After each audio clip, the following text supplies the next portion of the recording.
Boa tarde a todos.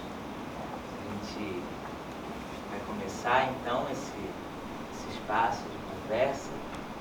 Quero agradecer a Eunice pela cessão do espaço, por acreditar nesse projeto. Agradecer ao Francisco e ao Lauro que aceitaram o convite de virem também compor essa mesa.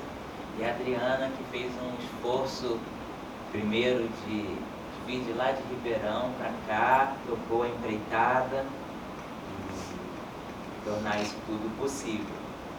Então, a gente conta na mesa com a presença do Francisco Moreira da Costa, que é fotógrafo do Centro Nacional de Folclore e Cultura Popular, do Ministério da Cultura e do IFAM, e é daguerreotipista. Também com o Lauro Monteiro Filho, que é artista plástico, artista e curador, e a Adriana, que também está aqui do meu lado,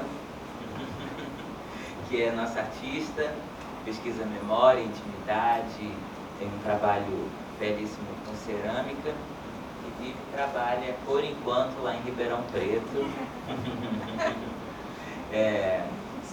E eu sou Shannon,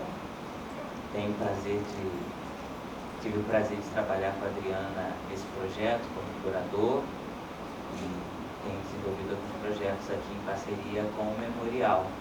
Então, para a gente não se alongar muito, eu vou passar primeiro para a Adriana, que eu acho que começam falando e ela se apresenta melhor. Boa tarde, eu quero agradecer a presença de todos. Fiquei muito feliz de todo mundo ter vindo, de poder rever algumas pessoas, né? Quero agradecer a Eunice pelo espaço, pelo convite da mesa redonda, o convite saiu da Eunice no dia da abertura da exposição. Agradecer ao Shannon pelo convite para poder realizar esse projeto aqui no Memorial. Esse convite surgiu lá em Ribeirão Preto, o Shannon estava lá, num outro projeto, e paralelo eu apresentei a minha residência em Portugal e foi daí que surgiu o convite do Shannon. Obrigada. E a equipe do Memorial Municipal Getúlio Vargas. Quero agradecer também o Lauro e o Francisco por terem aceitado o convite. O Francisco, eu fui aluna do Francisco em daguerreótipo. Ele deu esse curso uma vez em São Paulo e eu sempre quis aprender sobre daguerreótipo, né? E tive a oportunidade de poder passar um final de semana com o Francisco aprendendo sobre daguerreótipo. O Lauro hoje já é um grande amigo, né? Eu já fiz 2 exposições com o Lauro, curador, e o convite também da residência de Portugal veio através do Lauro. Quero agradecer a cidade de Torres Vedras, em Portugal, pela residência artística e pelo convite que eu tive de poder ficar lá por 10 dias e metade do trabalho é realizado lá em Torres Vedras. O trabalho que você guarda, tão bem guardado, que até se esquece de que tem, ele é um desdobramento de um outro trabalho que eu realizei em Ribeirão Preto, na casa que eu nasci, e que por várias décadas eu vivi. Ele surgiu porque eu, em 2013, realizei lá um projeto chamado Dias e Noites, com o curador Josué Matos, e nesse trabalho eu recebia as pessoas, eu era monitora, né? E nesse trabalho eu pude observar que todo mundo tinha uma história da família. E a partir daí eu fiquei pensando, será que as pessoas tem um objeto guardado, né? Porque eu tenho o meu objeto guardado, né? Então, desse pensamento ele surgiu e ele foi amadurecendo nesses 6 anos. Né? Então, o trabalho, ele parte da pergunta, o que você guarda tão bem guardado que até se esquece de que tem. Então, o projeto, ele parte da pergunta, né? O que você guarda tão bem guardado que até se esquece de que tem. A primeira fase do projeto, quando eu realizei, eu fiz com pessoas que eu me relaciono. Então, sempre eram pessoas bem próximas de mim, né? A segunda parte foi quando eu fui para Portugal, eu realizei lá. E agora eu já considero a terceira parte, que são pessoas que eu estou conhecendo aqui no Rio de Janeiro. Já tem três objetos que eu fotografei de pessoas daqui, de quando eu vim para a abertura da exposição, né? E eu fui vendo que muitas pessoas se emocionavam. E eu também me emocionava com o relato, né? Então eu faço a pergunta, a pessoa vai embora e dali uns 15 dias eu ligo para a pessoa e vou na casa da pessoa, no ateliê ou no escritório e fotografo esse objeto. Lá em Portugal eu não esperei 15 dias, porque eu tinha menos dias, mas eu, dali uns 3, 4 dias, eu ia na casa da pessoa para fotografar o objeto. E quando eu vou fotografar o objeto, eu levo 2 xícaras de chá que eu pintei, levo um chá e eu tomo um chá com a pessoa. E enquanto nós estamos tomando chá, ela me faz um relato sobre o objeto. E eu fui observando que a maioria, assim, todos os objetos, eles são de pessoas da família. São objetos herdados que ganharam de algum parente, né? E aí eu fui procurar qual que era o significado de recordação. E eu encontrei na etimologia da palavra recordes, em latim, que significa passar pelo coração. Então, cada relato é uma total exposição e intimidade, é uma troca que eu faço com as pessoas, né? E aí eu considero isso que eu faço uma triangulação. A pessoa me conta a história dela com o objeto, aí eu crio uma relação minha, do objeto comigo e eu com a pessoa. No caso das pessoas que eu já me relacionava, é incrível como esse vínculo aumenta, tá? E as pessoas que eu conheço recentemente, como foi no caso lá em Torres Vedras, eu crio um vínculo, né? E esses objetos, segundo o livro do Marcel Mauss, Ensaios sobre a Dádiva, ele tem um capítulo que ele fala de objetos sagrados, que são objetos, eles não têm valor comercial, porque eles estão com a pessoa, então ele não tem um valor de venda, tá? Ele pode mudar de situação? Sim, ele pode. Vocês vão ver, vai ter um caso que tem uma joia guardada, que lógico, quando essa pessoa que recebeu essas joias, essas 2 joias, ela morrer, não vai mais ter o mesmo valor afetivo, né? E a pessoa que herdar, às vezes pode até vender. Então aí o objeto ele muda o valor dele, tá? O sentido dele, então ele deixa de ser sagrado. E então eu vou começar a falar um pouco. E o que também acontece no final eu dou, como a pessoa me deu a história dela, a narrativa dela, depois eu dou uma imagem do objeto para a pessoa. E aí sim eu fecho essa triangulação entre nós, né? É um trabalho também que, além de memórias, pequenos afetos, intimidade, ele também fala de relações humanas.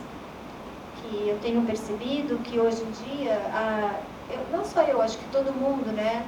A gente está ficando muito distante das pessoas. Então, é um trabalho também que fala de troca e de relações humanas. Eu separei 20 objetos, eu não vou falar de todos, lá na exposição são 40. E alguns eu vou narrar um pouco do relato das pessoas, tá?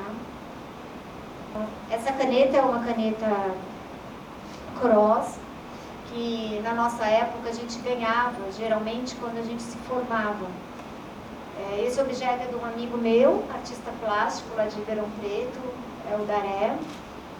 E ele ganhou de um tio quando ele se formou em medicina, né? E isso já faz quase uns 30 anos que ele tem esse objeto. E ele conta assim muito calorosamente como ele recebeu o objeto, porque ele não esperava ganhar esse objeto desse tio dele, né?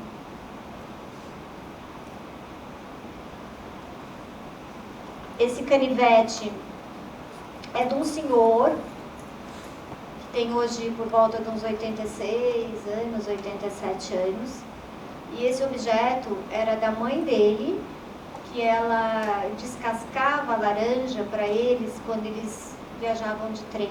Naquela época era só de trem que se viajava, né? E é um objeto, é um canivete todo de madrepérola, sabe?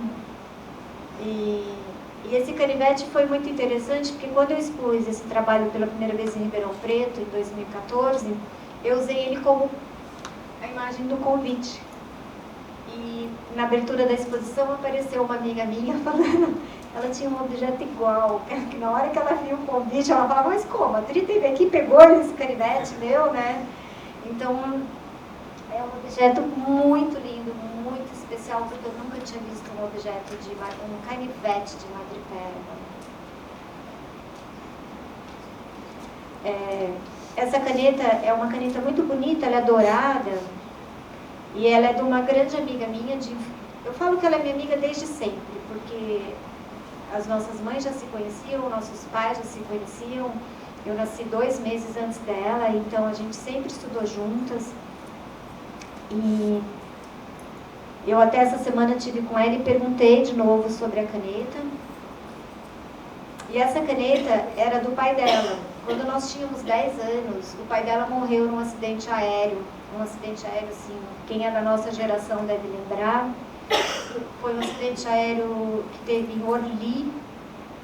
Foi até um voo que saiu daqui do Rio de Janeiro, então tinha muitos cariocas no voo, muita gente famosa nesse voo.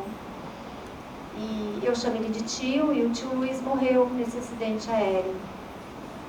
Ele era psiquiatra e a família já estava em Paris esperando ele chegar. Ele são 5 filhos e a tia Neuza. E ele ficou para trás por causa de trabalho, e ele estava indo para Paris para estudar, né? E aí eu perguntei para ela, porque vai aparecer um outro objeto dela agora em seguida, o porquê que ela ficou com as canetas, né? E ela falou que quando eles dividiram as coisas, que logo depois, ele morreu em 73 e a tia Neuza morreu em 82, né? Então quando eles foram dividir as coisas dos pais, ela quis ficar com as canetas.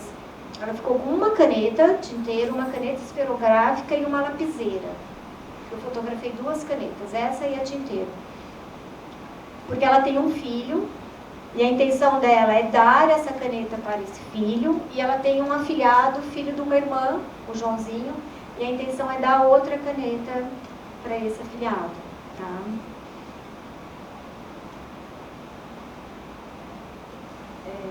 Esse é o objeto da minha amiga, da Nana, né? Dessa que eu acabei de falar.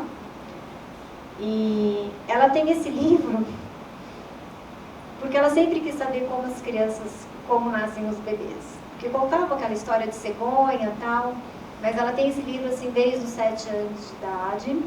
E aí ela me falou mais um pouco desse livro essa semana, porque a gente já tinha sido alfabetizada, então ela já entendia, né? E para os pais dela não saírem, ela gostava de chegar com o livro, pedir para eles lerem para ela. Tá? Então era uma maneira que ela tinha de segurar o tio Luiz e a tia Neuza em casa. E também ela queria ver se eles estavam lendo o que estava escrito ali, que era a verdade, não era uma fantasia. Tá? Esse livro também em Ribeirão Preto, quando eu expus, apareceu uma amiga médica que também tem o livro até hoje. E aqui no Rio de Janeiro, na abertura da exposição, também uma amiga artista que tem o livro. Você tem também? Pronto, tem mais 3 pessoas. Então, assim, a gente vai vendo que os objetos estão em circulação, assim, de uma certa outra maneira, né? Eles existem mesmo. Essas alianças também é de uma amiga desde sempre, do primeiro ano primário. Ela é musicista, mora na Holanda, toca instrumento barroco, e a vida inteira ela foi música. Desde criança, a mãe dela já era, mas assim, desde 1971, ia na casa da Regina, era a música que a gente ia brincar. A Rê teve uma história engraçada, porque quando eu encontrei e fiz o convite, ela já virou e falou assim, eu tenho um objeto que eu ganhei quando eu fui fazer um concerto no Japão. Eu falei, não, você vai embora, daqui uns 15 dias eu vou te ligar, e aí você vai me falar desse objeto. Aí eu liguei para ela. Ela falou, Dri, eu encontrei as alianças e os cabelos dos meus pais que eu tirei da escova, quando eles morreram. Aí eu falei, tá vendo, Rê? A gente precisa esperar. Eu costumo falar assim, que esse projeto, ele tem essa questão da memória. Né? Eu vejo que a pessoa, 2 exercícios de memória. Primeiro, ela tem um exercício de pensar qual vai ser o objeto. E segundo, ela tem um exercício de procurar o objeto. Porque realmente o objeto está guardado e esquecido em algum lugar. Ela sabe que existe, mas tem que procurar. Aí eu fui na casa dela e nós fotografamos as alianças.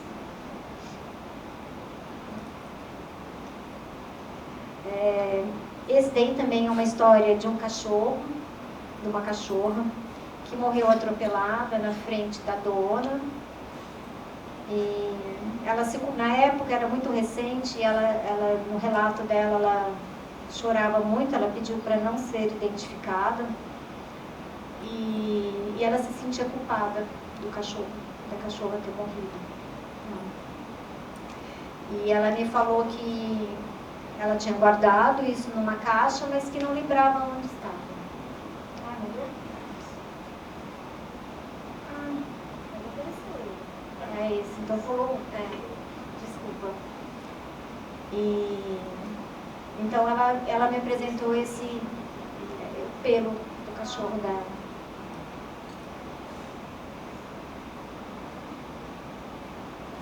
Esses são os sapatinhos de uma menina, de uma mulher, né, hoje. Ela disse que guarda até hoje esses sapatos, porque ela gostava de pôr e ficar rastejando no chão e fazer barulho. E que já tinha aparecido a oportunidade de dar aquele banho de cobre, né, de fazer uma escultura, mas que não. E que de vez em quando ela até põe assim, quando ela encontrou o objeto, ela falou que ela pôs nas mãos e começava a fazer como se ela estivesse andando, arrastando. E disse que o pai e a mãe implicavam muito com ela, dela arrastar o chinelinho dela no chão.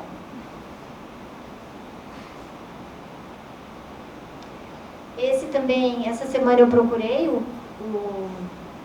dono do objeto. Ele é um amigo fotógrafo dentista. O objeto ele ganhou de um tio chamado Salviano. Quer dizer, ele não sabe se ele ganhou desse tio ou se ele pediu esse objeto para o tio, tá? O tio, a família eram 9 irmãos, e esse tio era irmão do pai dele, o irmão mais velho. E ele percebia que o tio andava muito fugidio, sumia da casa, sabe? E que depois ele foi saber que esse tio tinha a hanseníase, que é a lepra, né? Então ele foi morar em comunidade, foi morar numa comunidade, que de vez em quando ele aparecia, ele vinha para casa, e que depois ele foi para um hospital em Sorocaba e morou muito tempo nesse hospital, fez o tratamento. E lá ele conheceu uma mulher, ele casou com essa mulher, eles continuaram morando nesse hospital por um certo tempo, e depois eles saíram, porque eles ficavam, né, eles moravam em comunidades, era fechado, né, e eles continuaram lá para ajudar as outras pessoas que estavam vindo, né. Aí teve uma época que eles saíram, né, eles tiveram a necessidade de sair desse lugar, arrumaram uma casinha, e a família ia visitá-los. E ele conta que uma das vezes que ele foi quando ele trouxe esse objeto. E esse tio, ele era médium. Ele tinha um centro espírita que ele trabalhava, que ele dava assistência, né? É troca, né? Não é um trabalho assim, porque não se recebe por isso, né? Então, esse objeto vem desse tio que era médium. O amigo chama Hélio, é um grande fotógrafo. Essa bolsa, uma amiga ganha da mãe, e ela conta que essa bolsa, a mãe ganhou da sogra no dia do casamento. E tinha uma história meio assim que a sogra não queria o casamento, sabe? E aí depois aceitou a moça na família, então... E ela ganha essa bolsa também no dia do casamento dela. Então a gente vai vendo que os objetos são passados de família, sabe? Existe esse círculo, né? Que vai de geração em geração, vai sendo transmitido. Esse daqui, a Nana tem uma... A Nana como os pais dela morreram muito jovem, a Nana não teve... A minha amiga que eu contei para vocês dos 2 objetos, da caneta e do livrinho, ela não teve oportunidade de estudar, então ela teve que trabalhar, e ela, quando ela casou, ela tem a Lena até hoje, que ajuda muito ela. A Lena que criou, praticamente ajudou a Nana a criar os filhos, porque a Nana viajava muito, ela herdou da família uma fazenda, enfim... E quando eu convidei a Lena para participar do projeto, a Lena me deu as 2 cartinhas. Lá na exposição tem as 2 cartinhas. Uma é da Lelê e a outra é do Marcos. O Marcos estava acabando de ser alfabetizado, né? E eu não quis também poderia ter passado um ferro para tirar as marcas, né? Eu achei que isso era importante, o jeito que a Lena dobra e guarda as cartinhas.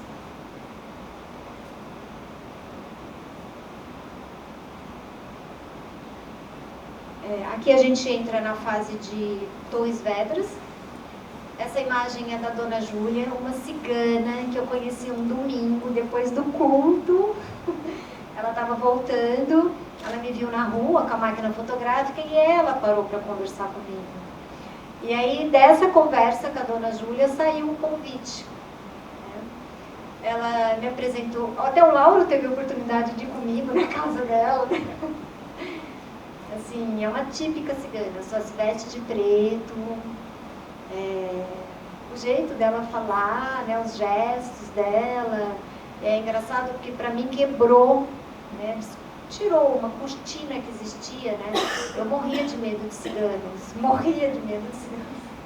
tinha pesadelo com cigano quando eu era criança, porque eu ouvia aquela história que cigano vinha para roubar as crianças, né, e assim... Para mim quebrou tudo isso, sabe? Eles são pessoas normais, que nem nós. Eu achava que eles viviam só na comunidade deles, nas tendas. E não, eles têm vida normal, que nem a nossa, né? E essa fotografia, ela me apresentou 3 imagens.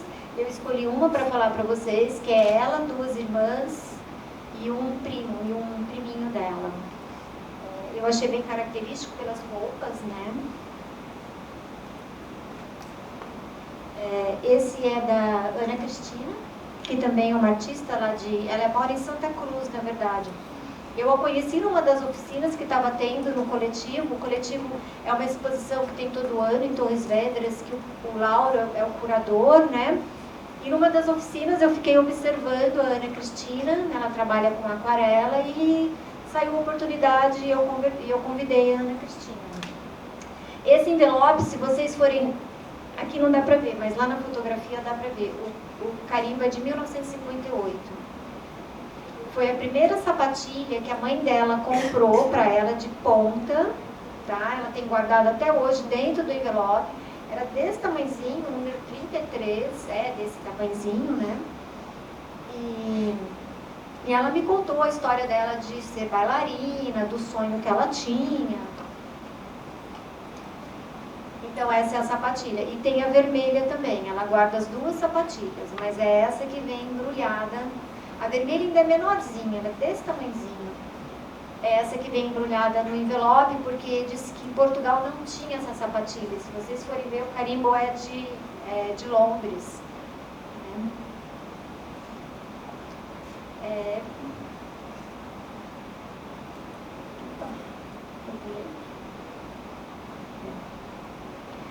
Esse crucifixo é da Dona Cristina, que é a senhora que cuida da pousada onde nós ficamos, né? Tem um outro nome, não é pousada? Residencial. Então eu fui ficando muito amiga da dona Cristina, ela nos servia o café da manhã, então era aquela coisa de chega e sai, conversa. Eu convidei ela para fazer parte do projeto e ela demorou alguns dias para me falar, porque ela queria muito apresentar esse crucifixo. E esse crucifixo ela já tinha há muito tempo e para ela foi muito importante porque o crucifixo tinha sumido. E na época a filha dela estava com um câncer, né? Eu ainda não sei como ela está, porque eu acabei não procurando mais a dona Cristina, até preciso ligar para ela. E esse crucifixo foi encontrado num dia que saiu um resultado de um exame.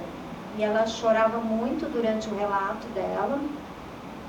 E ela se apegou muito na fé para a cura da filha dela.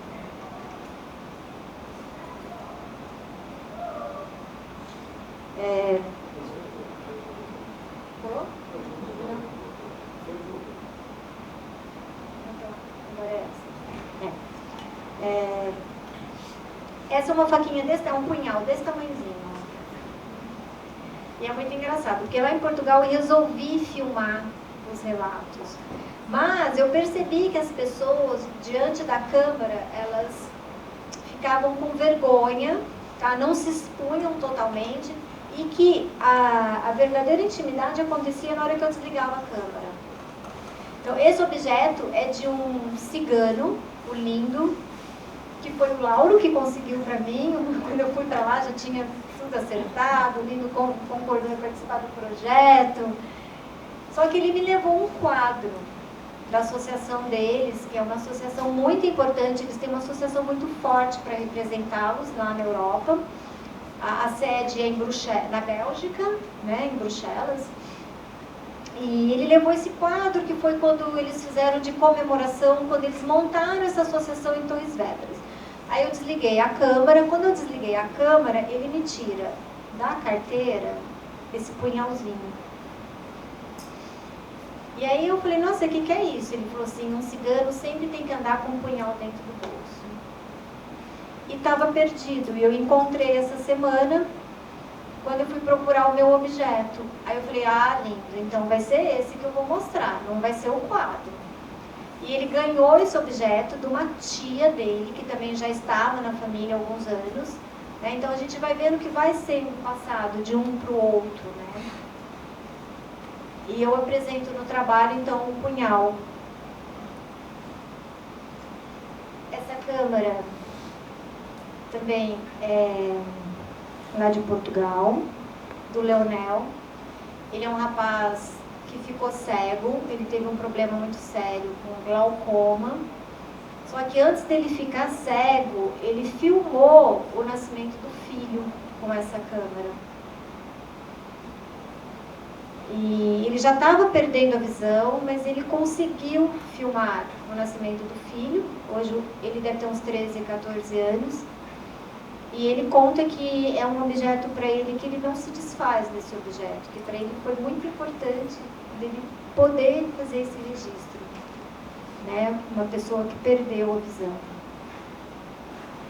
Esse caderno é de uma grande amiga artista de São Paulo, da Betina. A Betina, ela conta que ela era esse relato, eu que chorei muito porque eu me identifiquei com esse relato, que ela era uma criança muito ativa. A mãe, ela fazia, eu vou passar o próximo, a mãe fazia vestidos de batik, mas antes dela fazer os vestidos, ela desenhava os vestidos, né? E como a Betina era muito ativa, a mãe colocava ela do lado para ela ir desenhando e para a Betina ficar um pouco mais calma, para ela se entreter ali, né? E eu achei tão bonito a capa do caderno, porque é um caderno da nossa época, de quando a gente era criança, e eu não consegui não colocar duas fotografias, tá? Então eu coloco as duas imagens para a exposição. Esse objeto se chama Santo Lenho. Alguém já ouviu falar o que é um santo lenho? Já? Eu nunca tinha ouvido falar o que era um santo lenho. E é de uma artista também lá de Portugal, a Olga. O desenho dela é fantástico, a pintura dela é maravilhosa, né, Laura? E a Laura apresenta o santo lenho, que também está na família há mais de 100 anos. E os santo lenhos são relíquias da Igreja Católica, que dizem que foi feito com a cruz e o sangue de Cristo. Esses objetos sempre ficavam dentro de catedrais, tá? Mas houve uma época que fizeram saquearam essas catedrais, essas igrejas, e ela mesma fala, olha, eu acho que algum tio, algum parente participou de algum saqueamento e esse objeto veio parar na família. E ele é sempre passado da mãe para a filha. Tá? Então é sempre uma filha que herda esse objeto. Nela, ela tem 2 filhas, uma das meninas ficará com esse objeto.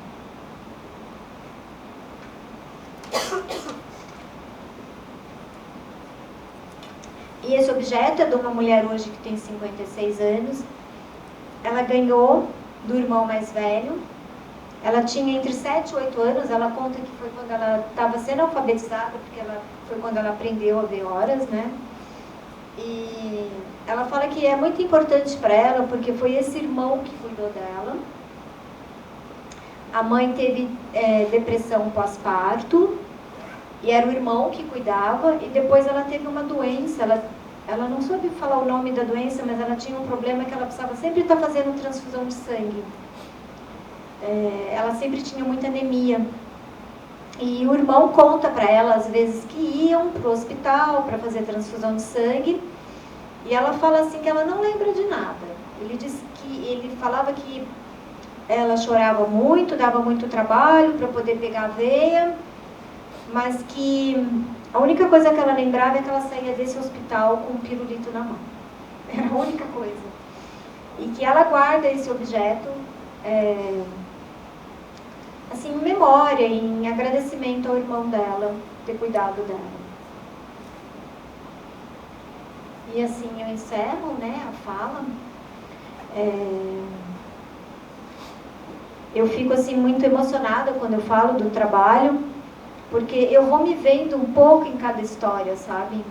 Eu vou entrando no universo deles, e é como eu expliquei para vocês, a triangulação que eu acabo fazendo. Eu acabo fazendo parte da história da pessoa, né? Eu acho que hoje a gente precisa muito dessa coisa de alguém nos ouvir, né? Às vezes a gente só quer falar, você só precisa que alguém fique ali te ouvindo, né?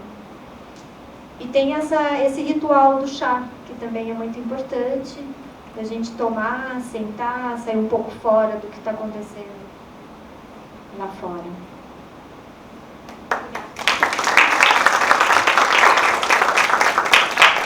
Boa tarde, eu sou Francisco e sou da Igreja Utipista e queria agradecer a Adriana, os colegas de mesa, pelo convite e também parabenizar o trabalho, que eu acho muito bacana esse trabalho. Me sinto honrado de ter sido convidado. E aí, eu acho que também o convite partiu um pouco pela proximidade dos trabalhos, né? Apesar de eu fotografar objetos também, mas são objetos de outra natureza e não ter essa relação. Assim, alguns objetos eu não sei quem era, o dono, nada disso.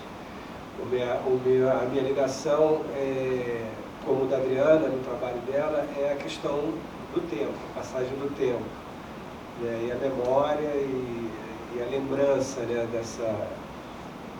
das coisas, né? A passagem do tempo é uma coisa que o tempo está tão marcada na vida da gente que a gente nem percebe que o tempo passa. E a minha resposta, por exemplo, à sua pergunta, seria o que eu guardo, que eu nem sei que tenho, é tempo.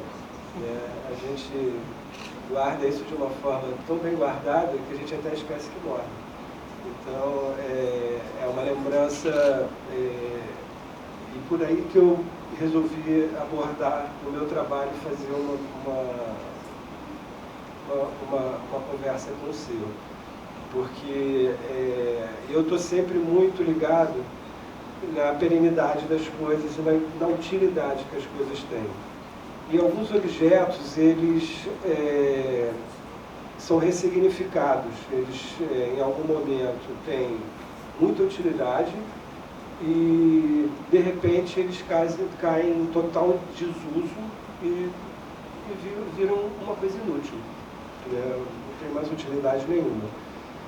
E aí a daguerreotipia, por exemplo, que é o processo fotográfico que eu uso, ele é um caso típico disso, né? É uma técnica que já passou, ela foi usada durante 15 anos, é a primeira técnica fotográfica, e depois de 15 anos ela foi substituída por outra técnica, que é a albumina, e ela foi festivamente esquecida, porque ela dava muito trabalho, era perigosa, e aí virou uma coisa obsoleta, totalmente inútil, né? Então eu comecei a trabalhar com essa técnica e comecei a partir daí pensar em coisas que só passaram mais ou menos por esse processo. E aí eu fui para uma série de fotos de candeeiros, né, que são coisas que em um dado momento tiveram utilidade, né, porque não tinha energia elétrica, todo mundo tinha que ter um candeeiro, uma vela, alguma coisa assim. Hoje em dia tem gente que não sabe nem o que é um candeeiro, nem para o que serve. Então, aí eu tento fotografar, usar resgatar essa memória, né, trabalhar com esse tempo adormecido do candeeiro e os candeeiros, e entre os candeeiros eu fui para uma outra série que é um pouco mais arriscada, que são as imagens sagradas, né, os santos, que hoje em dia todo mundo tem santo em casa, mas daqui a 100 anos eu não sei, aí eu já estou sendo futurista, não sei se as pessoas vão saber o que é um santo também, porque do jeito que as coisas vão, a religião provavelmente vai deixar de existir, e os santos vão deixar de fazer o sentido que eles têm que... Né, tem igrejas hoje na Dinamarca que viraram hotel, entende? Apartamentos, né? Então, assim, é uma ressignificação das coisas. E aí eu brinco um pouco, penso um pouco nisso, né? Eu encaixo os santos, essa série dos santos, na questão da inutilidade futura já, né? Da inutilidade passada. E uma outra série que eu desenvolvo também, que é a fotografar objetos, né, que, de certa forma, são iconográficos, né, assim, a gente pode pensar com ícones nacionais, que é a banana, a mandioca, e, por outro lado, também estão carregados de tempo, né, porque quando eu fotografo o cacho da banana, essa banana ela já não existe mais, ela já comi essa banana.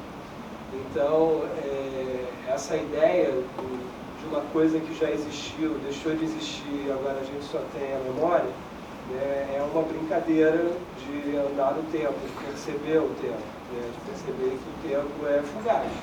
Né, as coisas só existem enquanto elas estão aqui agora. Essa nossa conversa existe enquanto a gente está aqui conversando. Quando a gente acabar de conversar, a gente só vai se lembrar dela e vai ver as fotos. Então, tudo é assim, né? Tudo tem esse ciclo, né? Então, a gente, a memória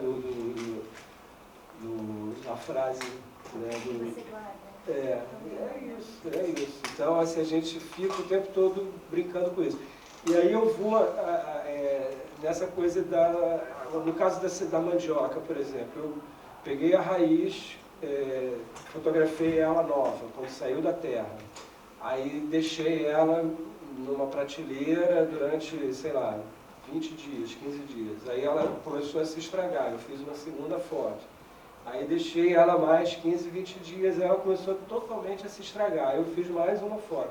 Então eu tenho 3 momentos da decomposição, até ela sumir totalmente. E não existe mais, a gente só tem as fotos, entende? Então, Uma outra série que encaixa junto com a dos candeeiros seria a série dos cestos de palha também, que são objetos que não existem mais, né? Eu tenho uma que eu não trouxe, mas eu tenho um cofo, que para esse meu lado de trabalhar com cultura popular. O cofo ele é um cesto especializado, uma coisa super interessante. Ele é utilizado muito no Maranhão e no Pará. E ele é um cesto que ele é feito com a fibra abundante na região, então ele pode ser feito de babaçu, ou de carnaúba, ou de coqueiro mesmo, normal. E ele é feito para o uso que ele vai ter e ele dura o tempo da fibra. Então, pode ser um cofre para botar comida para a galinha, pode ser um cofre para botar mandioca de molho para fazer farinha, pode ser um cofre para fazer um presente numa festa de santo, entende? Então ele é feito de acordo com o uso e ele tem uma durabilidade efêmera, ele não é uma coisa que dure muito tempo. E hoje em dia ele está sendo substituído pelos cestos pelas isopor, né, que para vender peixe, que é melhor do que a fibra de coisa que estraga, molha, né, o peixe não fica tão bem. Então ele está caindo em desuso, né, essa coisa. E como a maior parte dos cestos de fibra, né, ninguém quase mais usa mais de decoração, não usa mais para... ninguém vai mais fazer feira de bolsa de palha, faz bolsa de plástico. Então as cestas também, eu vou registrando elas. E assim, essas peças eu vou comprando elas ao longo do tempo, né? Então, tirando a série das bananas e das frutas e das coisas que vão se perdendo, mas as outras coisas todas eu tenho, os candeeiros eu tenho. Aí eu acabei formando uma coleção que é uma outra relação com o tempo, que é essa questão do colecionismo, de você juntar essas coisas. Então, hoje em dia, acabou criando uma roda, né, no ateliê. Eu vou a campo, acho uma peça interessante, compro, guardo, futuramente eu fotografo e ela ganha, né, eu vou colecionando as coisas que eu vou fotografando, entende? E agora a última coisa que está já na fila para fotografar é um fogão. Eu já usei ele muitos anos e está na família há 70 anos. E aí ele agora acabou, né? Já usou muito, não tem mais conserto, não tem mais nada, o que vai sobrar é uma foto dele, entende? Então vai virar uma foto.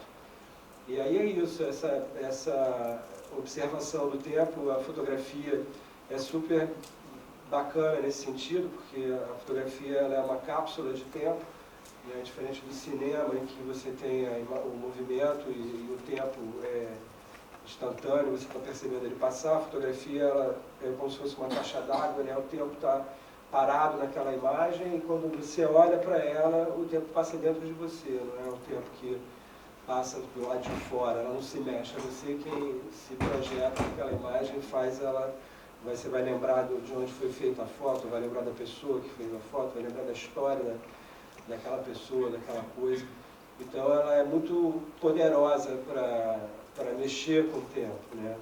E também acredito que tenha sido muito importante para nós, os humanos, né, para a humanidade, perceber a passagem do tempo, porque ela é inventada, né, descoberta no começo do século XIX, mais ou menos contemporâneo no relógio, dessas revoluções da medida do tempo, da gente poder criar escala de 12 horas, 24 horas, porque antes o tempo não tinha isso, era medido na ampoleta, você tinha tanto, eu vou virar a ampoleta, você tem que resolver um problema para mim, tudo. Né? Não tinha a continuidade do tempo do dia, dessa coisa. E aí a fotografia ela vai exatamente paralisar o tempo, que é a primeira definição que a gente faz da fotografia, é como uma técnica que para o tempo e ele não se move mais. Então acho que ele começa a deixar a memória mais viva, né? E a gente perceber que o tempo passou. Então acho que ela vem construir essa imagem, essa dinâmica, ajudar a facilitar essa dinâmica do tempo que passa. Então, eu acho que também por isso ela é bastante oportuna assim, para a gente trabalhar e estimular essa percepção do tempo. É isso. Obrigado. E eu vou passar alguns diagnósticos, eu não sei, passaram? Não, só ficou no Não, só ficou na banana. Aí eu vou passar a série aqui e vai ficar meio fora da ordem, porque eu não consegui movimentar. Esse é um candeeiro.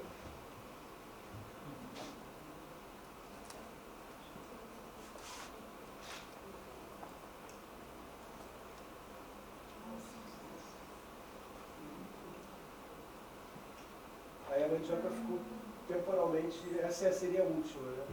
Essa do meio foi o contrário. E essa seria a primeira. E mais um sexto. Aí a manjar e o São João.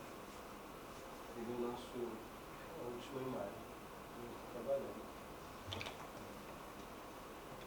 É isso.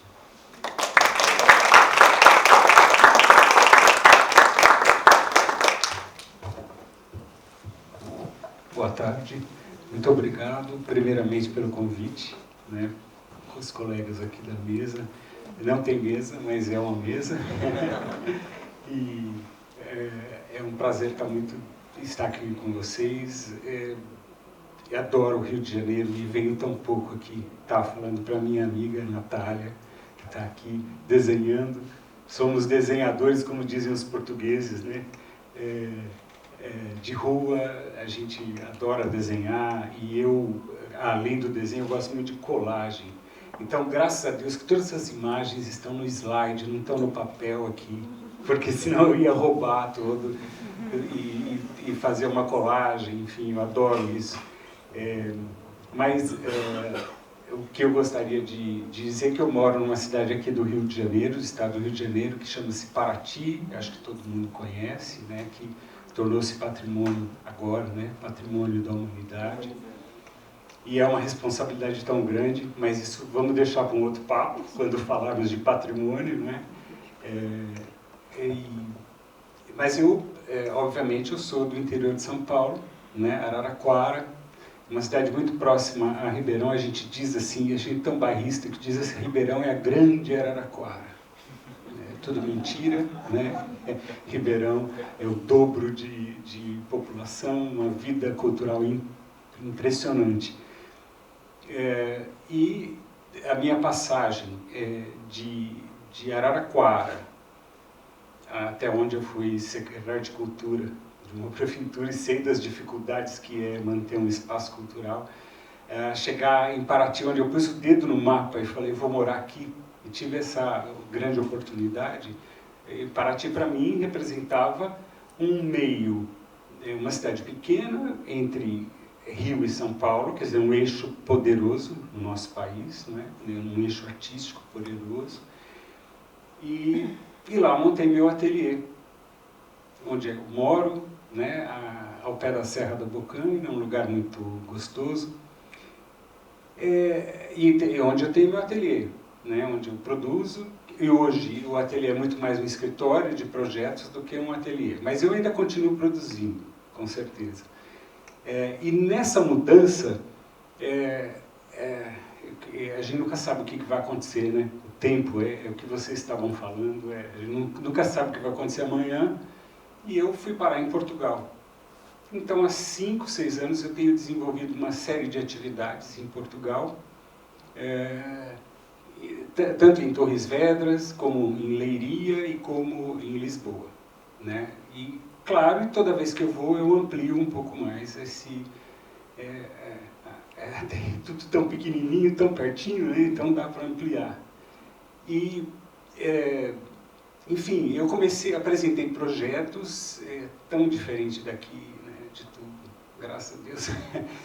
O secretário me recebe no dia seguinte ao meu pedido de audiência, olha e lê o projeto na tua cara e te pergunta, e diz assim, isso pode, isso não pode, se você viajou, isso não, tal. E aí você sai com uma resposta, mesmo que seja não, mas você sai com a resposta. E nunca é não, né? E daí começou esse projeto de intercâmbio, né, com artistas brasileiros em Portugal. artistas portugueses no Brasil, né? E nessa amplitude eu organizei uma exposição, e foi a primeira que a Adriana participou com parte desses trabalhos, né? Que na cidade de Leiria, que é capital de uma região, né? Num lugar muito agradável, uma cidade belíssima, e aí montamos a exposição. Um fato que poderia ter sido um absurdo, de uma briga grande e um desafeto muito grande, foi ao contrário, porque a exposição montada num centro cultural belíssimo, né? E mais ou menos nesse formato dos trabalhos da Adriana. Então, montou essa exposição, a Adriana esteve na abertura, foi tudo lindo, e aí eu não podia ficar o tempo todo ali, e retornei às minhas atividades em outros lugares, Lisboa e Torres Vedras. E aí, quando eu chego para retirar a exposição, eu vejo que os trabalhos da Adriana estavam assim, alguns no chão, outros empilhados em algum canto, e eu não entendi nada. E aí a pessoa diz assim, não, mas caíam. Mas como que caíam? Né? Caíam, porque foram adesivar, colados com uma fita banana, não sei o que vocês usaram aqui, mas era um segredo. Não, a gente fez igual lá, o preguinho em cima e a fita banana embaixo. Pois é. E lá, o que depois eu tive que contratar o CSI para ver o que aconteceu, que era eu mesmo, né? Claro, eles colocavam, porque era muito frio naquela época, eles colocavam um aquecedor elétrico plugado na coisa embaixo dos trabalhos da Adriana, para aquecer a sala. E o que acontecia? A fita caía. E aí eles colocavam de qualquer jeito, de ponta cabeça. Aí a foto escorregava, eles tentavam enfiar a foto. Então, quando os trabalhos chegaram para a Adriana, assim, de chorar, né? O que poderia ser, isso que poderia ser um grande desalento, né? Tornou-se uma grande amizade.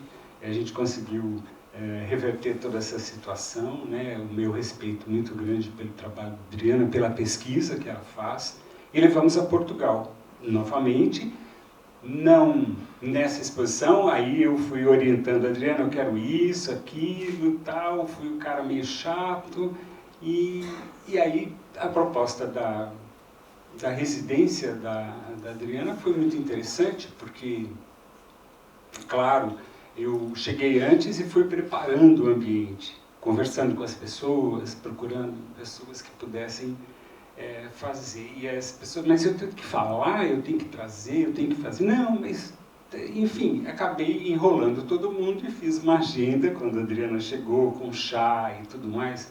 Foi uma festa, foi lindo. Só que, paralelo a isso, era triste demais. Era muito, muito triste. Os relatos eram tristes. A emoção era flor da pele. Por vezes eu surpreendia a Adriana entrando, assim, ela estava gravando, eu entrava e de repente estava todo mundo chorando, né? E pude ser assistente dela na casa da Dona Júlia, né? Que ela mora num porão, não tinha ar nenhum, e energia elétrica não tinha, porque ela não pagava, acho. Né? Então tinha uma gambiarra, e era muito engraçado, e foi assim, foi uma emoção muito grande de ver uma senhora viúva, cigana, e linda, as fotos todas que ela mostrava, enfim. Bom, mas eu tenho o coração muito mole, não acompanhei muitas dessas entrevistas que foram maravilhosas, que muitas estão em vídeo, não é? E o que eu tenho a dizer, por exemplo, desse trabalho é que, mais do que memória, ele traz um sentimentalismo muito grande, né? Uma emoção, ele é pura emoção. Eu acho que essa emoção que está atrás dessas fotos, dos relatos, né, que a Adriana coloca, é uma emoção muito grande, e que muitos vídeos talvez contem essa história, né? Contem essa emoção que se vive, porque são lembranças que você percebe mesmo, o cara tirou lá do baú, achou de repente, né? Então, tudo é emoção à flor da pele. Eu acho que deveria ser esse o título do trabalho. E quero dizer assim que a Adriana, ela é super, super trabalhadora. Eu nunca vi uma artista desse nível que corre muito, muito, muito. E aí ela vai espalhando sucessos, né? Porque quem trabalha, né, colhe sucesso. Quem fica parado, né? E acho que no momento que a gente está vivendo, a gente tem que correr mesmo. Bom, além do meu amor, né, pela Adriana, porque realmente é uma coisa assim, muito legal, um respeito muito grande. Eu espero que em 2020 a gente leve essa exposição e os vídeos, né, para Torres Vedras. Estamos numa exposição digna que ela merece, né, que não caiam nenhuns. A equipe de Torres Vedras é diferente, né, são profissionais, né, o projeto expográfico é bem bacana, então imagino que não vai ter esse problema.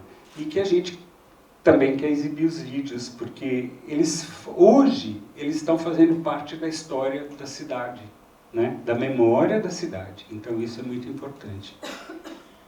Muito obrigado. Obrigado. Bom, eu queria agradecer ao Lauro e ao Francisco e a Adriana também. Dizer mais uma vez da alegria que foi participar desse projeto. Eu não falei no início, né, mas eu fui a Ribeirão, a cidade de Ribeirão Preto, a convite de uma amiga em comum, minha e da Adriana, e eu cheguei um pouco, na verdade eu cheguei completamente desprevenido, porque eu fui para ver a exposição, não para participar da mesa, e acabou que chegou lá, eu antecipei um pouco a ida. E aí conheci a Adriana e era um desafio, porque conversando com a Eunice no início do ano, eu tinha dito que eu ia pensar as exposições que tentaria trazer pessoas que tivessem um trabalho pelo menos aproximado na temática ou de alguma maneira que essas exposições ao longo do tempo conversassem, visto que a gente não tinha conseguido fazer um chamamento ainda e que não tínhamos conseguido selecionar os artistas com tanta antecedência, ou os projetos. E aí quando eu vi o trabalho da Adriana, ela estava do meu lado, não foi? Você estava assim, do meu ladinho aqui, assim, e aí ela falou um pouco sobre residência, e aí eu falei com a Adriana, falei assim, eu acho que eu tenho um convite para te fazer, porque o seu trabalho fala sobre memória, eu acho que ele precisa para um memorial. E aí a gente começou a conversar e sim, a gente já falou bastante, eu não quero me estender, mas eu acho que a beleza desse trabalho é justamente as narrativas que são criadas a partir de cada imagem e como cada imagem dá conta de toda uma história.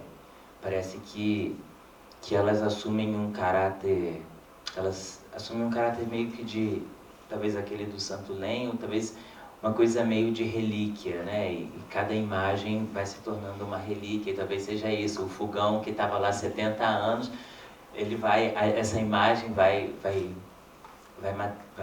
de alguma maneira vai tornar aquele objeto um documento da própria história.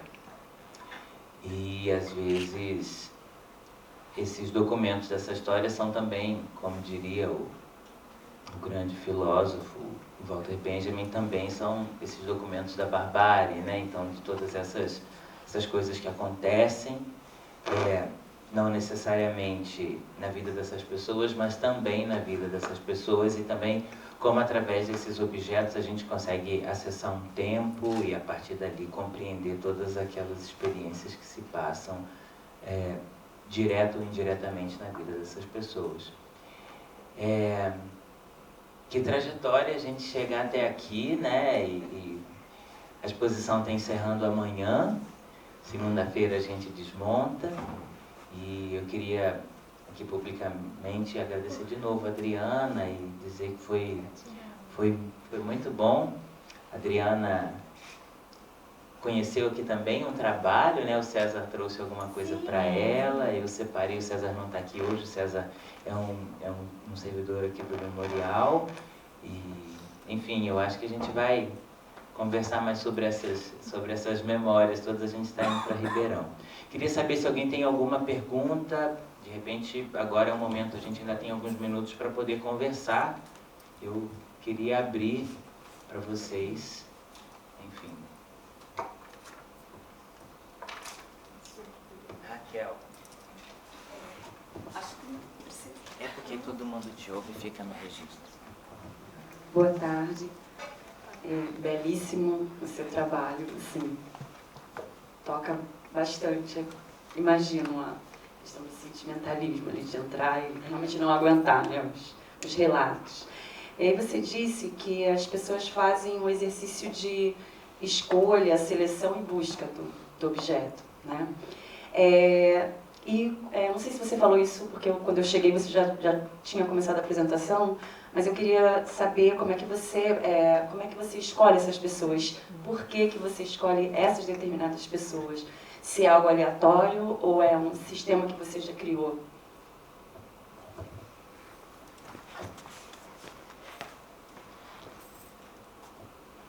Obrigada pela pergunta. No começo eu tinha falado um pouco de como é feito. E a primeira etapa do trabalho, que foi feito entre 2014 e 2015, as pessoas que eu escolhi são pessoas com quem eu me relaciono. Tá? São pessoas bem próximas, bem amigas. A segunda parte foi quando eu fui para Portugal. Das 10 pessoas que eu fotografei, 2 o Lauro selecionou para mim, e eu me lembrei que eu tinha te pedido que eu queria pessoas de várias etnias, gêneros, idades diferentes, né? E condições sociais também diferentes, sabe? Isso, econômicas. Isso é legal a gente fazer um levantamento, né? Para ver o trabalho. Ele ainda tá, eu acredito que ele ainda está no início. Na verdade, eu quero um dia encher uma sala, sabe? Tem bastante coisa. E aqui, em especial, no Memorial, o César, ele foi uma pessoa muito interessada no trabalho, então ele me perguntou, a gente montando, ele quis saber como era o trabalho, o que era o trabalho, né? E aí ele falou para mim, a minha mãe faleceu e eu precisei arrumar as coisas da minha mãe. E depois eu vou falar uma frase da emoção, e ele falou assim, eu fiquei muito emocionado, porque eu arrumando as coisas da minha mãe, eu achei o meu nome do tiro de guerra.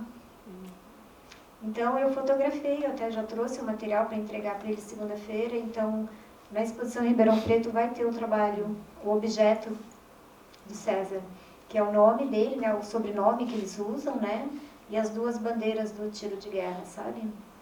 Nossa, até me arrepio. Então é assim que é escolhido. E aqui também no Rio, eu também fotografei o objeto da minha amiga que me recebe aqui no Rio, que é um binóculo que também tem há mais de 90 anos, aqui, na época de ópera, né? Então tem a caixinha, era o binóculo da avó dela. Então tem a caixinha que está toda se desmanchando e tem um binóculozinho pequenininho, sabe? E ela usa uma frase bonita, ela fala assim que quando a avó deu para ela aquele objeto, ela não entendia muito bem para que estava dando aquele objeto para ela, porque não tinha mais essa função de ir na ópera, né, ver. Mas que ela pensou que talvez a avó dela estivesse dando para ela ver o mundo, a vida, com uma outra lente. É bonito isso, né? Então, assim, a nossa ideia, né, Shannon, é a gente fazer um livro, sabe? E algumas frases vão entrar, né? E, abrindo um parênteses, você usa a palavra emoção, né? E eu não trouxe meu caderninho, porque eu marquei uma frase. O Didi Huberman, eu não sei se é assim que fala, ele tem um livro que chama Emoção, que emoção, que emoção, né? Ele tem um sistema Ele usa a exclamação e a interrogação. E lá dentro ele fala assim que são fotografias que parecem cristais, que elas estão, as imagens estão cristalizadas dentro de um cristal. Eu marquei, juro, porque eu falei, vou falar essa frase lá, porque é muito linda. Mas eu troquei de bolsa e não pus o caderninho dentro dessa bolsa, até peguei para procurar. Mas é mais ou menos isso, que fotografias é que nem um cristal, que ela cristaliza a imagem, né? Assim, as imagens estão lá dentro cristalizadas. E também eu acabei não falando que o Marcel Mauss, no ensaio sobre a dádiva, ele fala dessa criação de vínculo. Quando você doa uma coisa sua, você cria um vínculo de almas. E a essência, a tua essência também é transmitida a partir do momento que você doa um objeto para alguém. Mas Parabéns, seu trabalho é muito especial. Eu fiquei curiosa por que a espera, o tempo de espera da pergunta sobre o objeto, e você pede que esse tempo seja respeitado. Por que 14, 15 dias?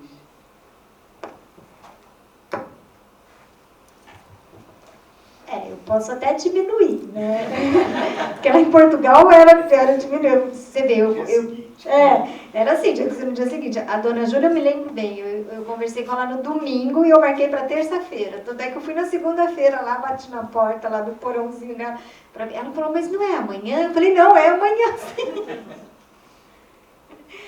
Mas assim, no começo eu comecei a achar que 15 dias era um tempo para a pessoa procurar na memória dela, sabe, Andréia? Igual a Regina, é o caso mais, assim, que eu posso dar. Ela, na hora de bate-pronto, já me falou do objeto que ela ganhou no concerto que ela foi dar no Japão. Então, assim, eu quero que a pessoa pense, rumine e digere aquilo. São 2013, nesses 6 anos de trabalho, só apareceu uma pessoa que falou para mim que não tinha nenhum objeto. Até eu vou pôr na próxima exposição uma imagem, só o papel. Eu acho difícil isso, né? Mas apareceu uma pessoa que não tem um objeto. Então, assim, no começo era esse tempo que eu dava, assim. No início foi, eu acho que, não sei te falar 15, 20 dias, mas eu esperava pelo menos 2 semanas para a pessoa poder criar esse exercício de memória, né? Que para mim é importante, isso também está na pesquisa. O exercício de memória de ver qual é o objeto e aonde esse objeto está. Então, assim, foi aleatório. Bom, também achei o trabalho lindíssimo, claro. Eu fiquei um pouco curiosa por saber por que PB, né? Porque são todos preto e branco, se é uma escolha anterior, assim, se foi surgindo ao longo do processo. E eu já estava curiosa, se antecipou um pouco a ideia do livro. Tem alguma possibilidade dos relatos virem na exposição também, ou se vai ser nesse processo aí de desenvolver um livro, porque os relatos agora fazem parte também, né?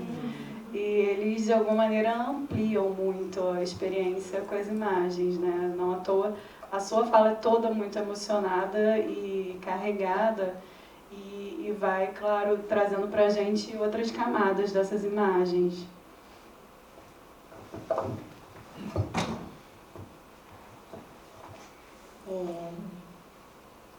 Os relatos, assim, as entrevistas que eu fiz, existem 2 que a gente estava projetando aqui, mas hoje não vai ter condições de mostrar. Das 10 entrevistas que eu fiz em Torres Vedras, só 2 ficaram bacanas. As outras, eu tive problema de som e mesmo eles diante da câmera, sabe? A dona Cristina, por exemplo, ela pediu para não ser mostrada. Ela se emocionou tanto, ela chorou tanto, né? Que ela pediu realmente que não fosse mostrada. Então, são 2 relatos, né? Que eu gosto muito e que esses sim, eles vão ser mostrados. Existe um artista argentino chamado Santiago Porter. O Santiago Porter, ele tem um trabalho que eu conheci recentemente através da minha professora, da Ana Montenegro. Eu faço um curso de semiótica e a Ana me apresentou ao Santiago. Ele tem um trabalho daquele atentado que teve na Argentina, era numa casa, um prédio israelita, não sei se vocês lembram desse atentado. Ele tem 20 imagens que ele apresenta. Eu sempre ficava assim, como que eu vou contar a história, né? Porque eu acho que pelo menos quem autorizar que eu coloque o nome, eu vou colocar, e uma frase da pessoa, do objeto, né? Para não dar interferência na imagem. Então eu ficava, essa poluição, como que eu vou apresentar? Então o Santiago, ele apresenta assim, ele põe um parente da vítima, ou o pai, ou a mãe, a esposa, ou um filho, tem um que é o pai e a filha. A mulher morre no atentado e o pai e a criança. Então ele põe a fotografia da imagem, a imagem da família, do representante, um objeto da pessoa, e a terceira é quem foi a pessoa, com quantos anos ela estava, teve gente que morreu passando na calçada, sabe? Então, assim, a ideia é essa, que na próxima vez eu vou colocar o objeto e a identificação da pessoa e uma frase que a pessoa me fala do objeto. No início, a primeira ou a segunda pergunta que você me fez, no início todas eram PB, as 20 imagens foram PB. E em Portugal eu resolvi fazer coloridas. Fora o relógio, as de Portugal são todas coloridas. Né? O caderninho, por exemplo, não tinha como eu apresentar o caderninho da Bettina se que não fosse colorido. Das 20 imagens, aqui já tem 2 que eram PB e que eu fiz coloridas, que é o lencinho, tem um lencinho, né, que hoje também é um objeto em desuso, né? E tem as canetinhas esferográficas, elas também eram PB e agora passaram a ser... Eu liguei para as pessoas e pedi autorização se eu poderia trocar, porque já que entrou colorido, né? Então, são as que eu troquei. Mas realmente você tem razão, no começo era tudo PB e parabéns pela pergunta. Eu te respondi tudo.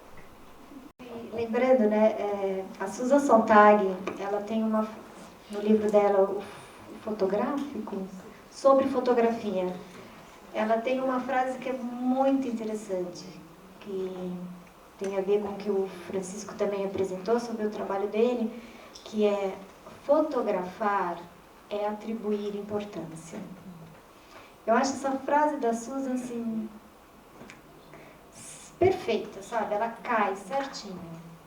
Então, fotografar é atribuir importância.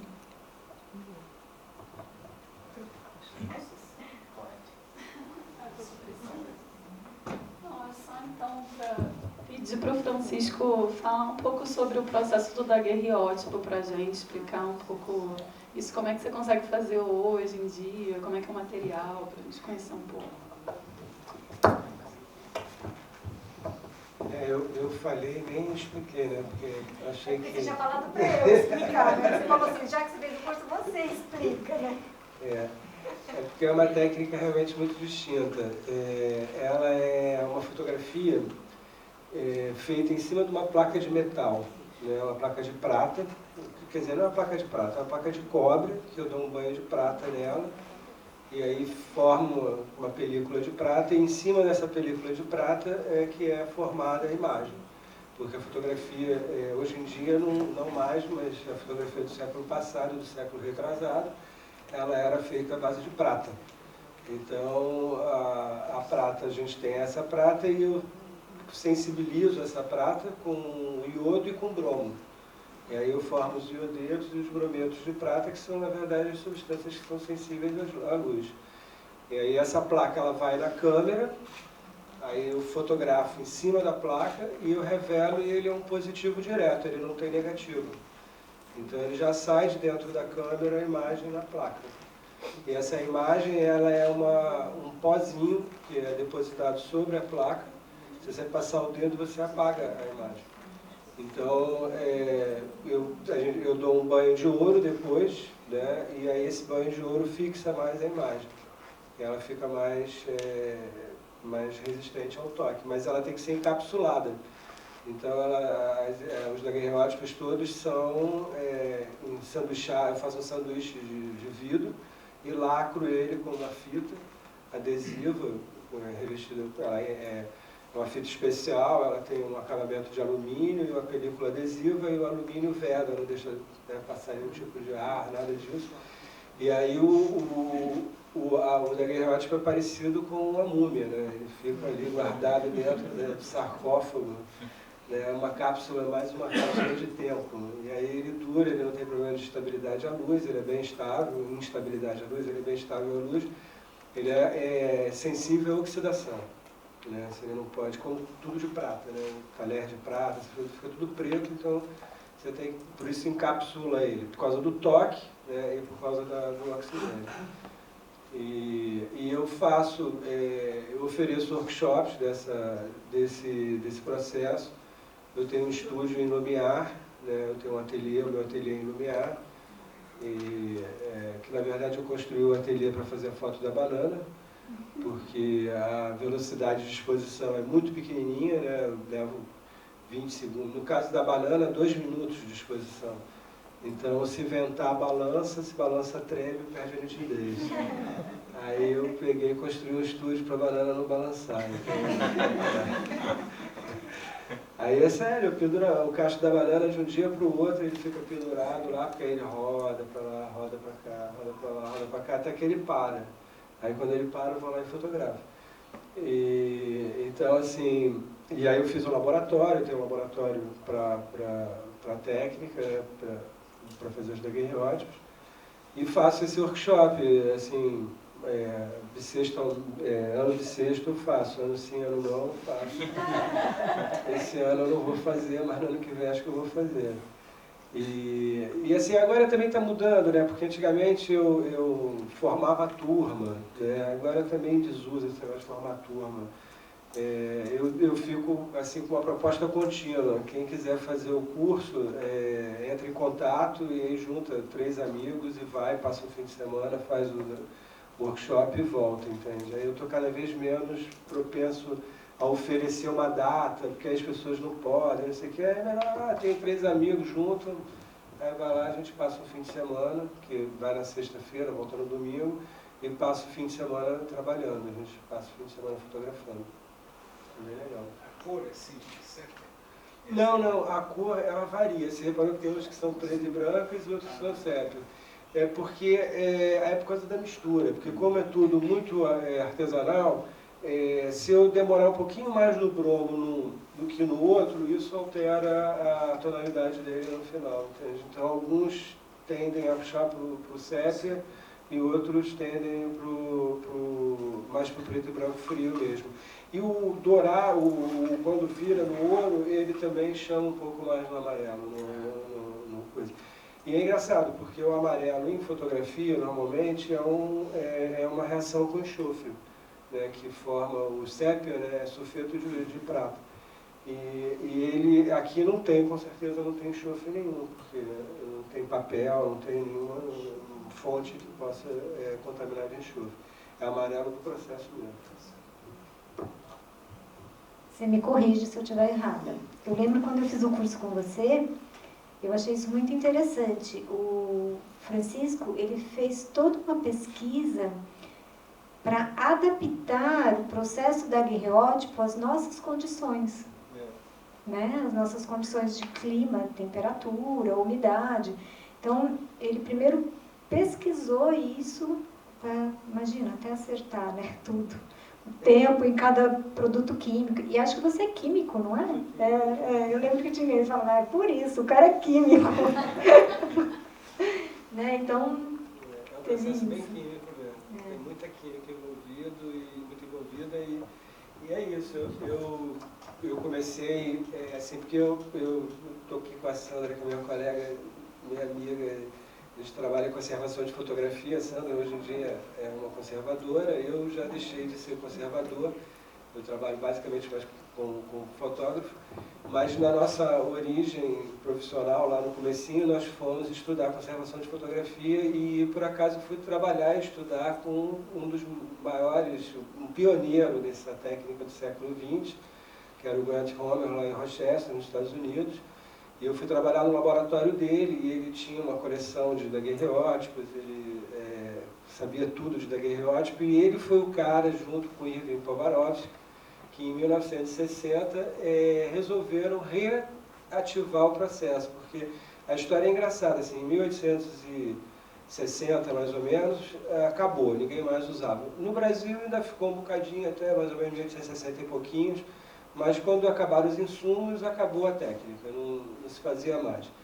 E aí, já no final do século XIX, lá por 1890 mais ou menos, um americano resolveu fazer um registro da técnica, porque ele achou que isso ia se perder, ninguém mais ia fazer, ele tentou fazer novamente, não chegou a fazer, mas escreveu alguma coisa relatando todo o processo. Aí depois, já em 1920, 1930, novamente um outro americano, aí sim ele fez, ele montou um equipamento, fez um daguerreótipo e parou. E aí em 1960 o Grant e o Irving, em Rochester, resolveram começar a fazer novamente. Aí começaram a fazer, e de 1960 até hoje, eu acho que sempre teve um daguerreotipista fazendo algum daguerreótipo no mundo, entende? E existe um site, a Daguerre Society, que reúne principalmente colecionadores de daguerreotipia, né, porque tudo começou muito também por conta da coleção de colecionadores de daguerreótipo. E aí estima-se que tem em torno de uns 40 daguerreotipistas fazendo a técnica, né? A maioria deles estão nos Estados Unidos, aqui no Brasil tenho eu, tem a Cris Birrenbach, que continua fazendo também.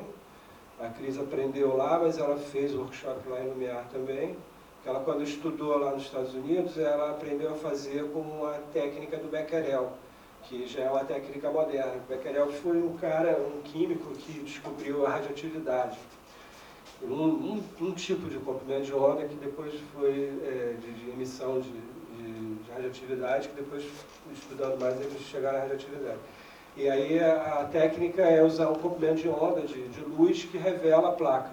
E você não usa o mercúrio, porque a revelação, no caso que eu faço, que é a técnica tradicional, é com mercúrio, que é muito perigoso, tóxico, venenoso, tudo. Então ela queria fazer com mercúrio, o efeito é diferente. Aí ela veio fazer o workshop comigo.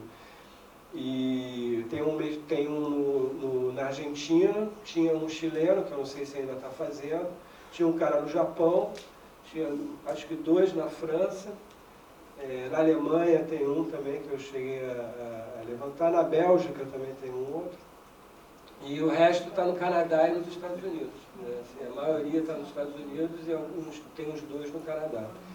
Então, assim, é uma técnica realmente muito pouco feita, as pessoas não conhecem muito, já pelo nome já é estranho. O Daguerre, o daguerreótipo é o nome do Daguerre, né? O nome dele era Louis Jacques Mandé Daguerre, e ele deu o nome dele à invenção, por isso que é esse nome complicado. Ainda bem que é Daguerre, porque podia ser, né? Um nome muito mais complicado. Um nome alemão, suíço, sei lá, mas então aí fica essa dificuldade, tem gente que não consegue falar, às vezes, né? Você vai dar uma entrevista, jornalista, na hora de perguntar da Daguerre, sempre titubeia na hora de falar a palavra. Mas é uma técnica bem exótica, podia dizer assim. E eu aprendi, acabei não falando, eu aprendi nos livros do século XIX. Eu levantei os manuais, porque não tinha, assim, a maior parte das pessoas falavam da historiografia, né? Falava da técnica, falava dos daguerreótipos, falava da importância dos daguerreótipos, mas não ensinava a fazer os daguerreótipos. Aí eu consegui um manual do século XIX e a partir desse manual eu comecei a fazer mais umas apostilas que vieram de Rochester, num workshop que tem lá do Kenneth Nelson. Aí eu comecei a montar e eu nunca vi alguém fazer um daguerreótipo. Agora eu já vi na internet, né? Mas eu nunca tinha visto. Posso fazer uma pergunta?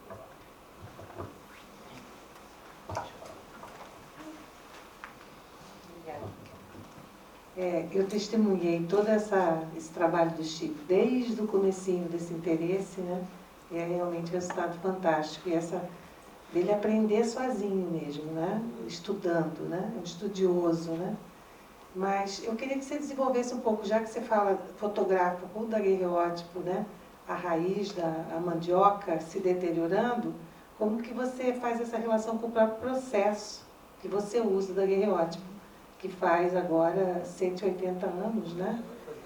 E é um dos processos mais estáveis. Pensar, só desenvolver um pouco isso, eu acho que é interessante. Pensar o daguerreótipo, os processos. O que você usa o daguerreótipo? Não só porque você é daguerreotipista, mas essa menção do tempo também é um espelho, né? O daguerreótipo é um próprio espelho, né, desse tempo. Como é que ele se mantém? Porque o daguerreótipo é a técnica mais estável, né, assim, quer dizer, não é a mais estável, mas acho que poderia dizer que é a mais estável, né? Se não sofrer oxidação, tem daguerreótipo de 180 anos que está aí, entende? Então, ele elimina muitos problemas, que é o maior problema da fotografia, em papel, em plástico, que é a base, que é o papel ou o plástico, que normalmente é o que deteriora isso, não é a imagem propriamente dita. E como ele não tem nenhum dos dois, a imagem realmente se perpetua. Então, ele é muito estável como eu falei, ele é uma cápsula de tempo, né? Ele vai levar essa mensagem por muitos anos ainda, muitos anos. Eu acredito, por isso que ele também tem esse papel úmido. Não, e é interessante, a Sandra pode falar sobre isso, que não se deve abrir um daguerreótipo antigo. Assim, uma coleção que você descobriu, não se deve... Se você abrir o lacre, você pode contaminar ele, entende? Ele pode receber poluentes que eles não estão lá dentro ainda, entende? Exposto ao ambiente, Ele se deteriora, pode desaparecer, entende? E efêmero, exatamente. Ele tem uma vulnerabilidade, ele tem um calcanhar de Aquiles, entende? Se você não atingir, não deixar ele oxidar, a imagem vai se manter sempre, entende? Então, isso é legal. E eu uso a técnica do daguerreótipo porque, na época que a gente trabalhava juntos, né, no Centro de Preservação, eu queria fazer os processos históricos. A gente tinha um colega, o João Carlos Horta, que fazia todos esses processos. E aí o João, ele fazia, mas ele fazia assim, ele era meio errático, ele ia para um processo lá no final do século XIX, depois ele voltava para cá e não fazia daguerreótipo. Ele tinha tentado fazer daguerreótipo e não tinha conseguido, mas achou muito complicado, muito perigoso por causa do mercúrio, e tinha desistido de fazer, ele tinha feito uma vez só. E aí eu falei assim, então eu vou começar pelo daguerreótipo, já que o João não consegue, né, não deu sequência no daguerreótipo, e eu vou começar pelo primeiro processo, depois eu vou para a albumina. Só que eu nunca fui para a albumina. Eu estacionei no daguerreótipo. O tempo não passou. E assim, é tão complexo, tantas informações, eu fui descobrindo tanta coisa, e aí o tempo foi passando e eu fui ficando no daguerreótipo, e ele serviu muito bem a minha intenção como artista, entende? O meu objetivo aí caiu que nem uma luva, assim, foi um presente, vamos dizer assim. E hoje em dia é uma coisa que eu não me livro mais dele, entende? Eu não consigo mais parar de fazer. Tudo eu penso em fazer um daguerreótipo. É isso. Bom, mais alguma pergunta?